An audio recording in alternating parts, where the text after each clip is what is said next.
अरे सब बोल जय सत्यम राज, धरती हिलेला जय सत्यम राज। हर दिलवा बोलेला, हर गाँव गावे, सत्यम के नाम अब दुनिया में छावे। सत्यम राज बलोहा के जवान, हर दिल में ओकरे बा पहचान। बात बा ओकर सीधा सा बात, न डर न झूठ बस साच के साथ। मेहनत करे सबके राह दिखावे, ईमानदारी के चीरा जलावे। ताबा बिहार के लाली, हर गांव के शान, हर दिल के सवारी। जय जयकार हो सत्यम राज के, हर कोई बोले बस करे नाम के। मेहनत से वो चमक गइल बा, सपना के सच कर गइल बा।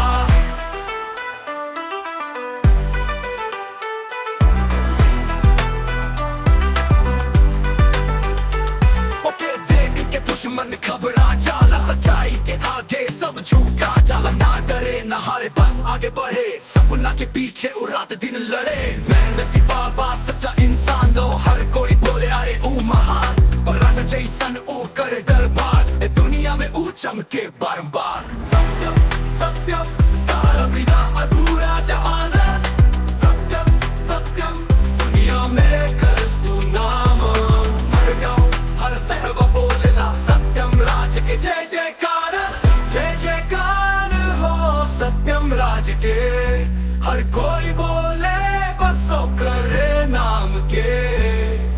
सपना साकार करेला, मेहनत से राज करेला। सत्यम राज बिहार के शान, भारत पहचान।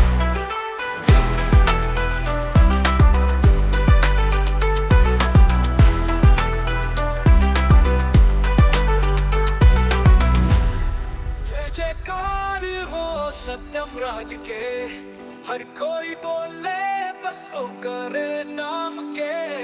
मेहनत से ऊ चमक गइल बा, सपना के पीछे ऊल बा, सपना के सच कर गइल बा।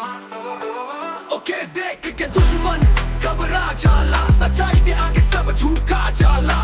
न डरे न हारे बस आगे बढ़े, सपना के पीछे रात दिन लड़े। ओके देख के दुश्मन घबरा जाला, सच्चाई के आगे सब झुका जाला।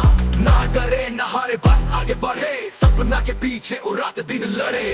ओके देख के दुश्मन घबरा जाला, सच्चाई के आगे सब झुका जाला। ना डरे न हारे बस आगे बढ़े, सपना के पीछे रात दिन लड़े। मेहनती बाबा सच्चा इंसान दो, हर कोई बोले अरे ऊ महान। राजा जैसन ऊ करे दरबार, दुनिया में ऊ चमके बारंबार। हर गाँव हर शहर बोलेला, बोलेला।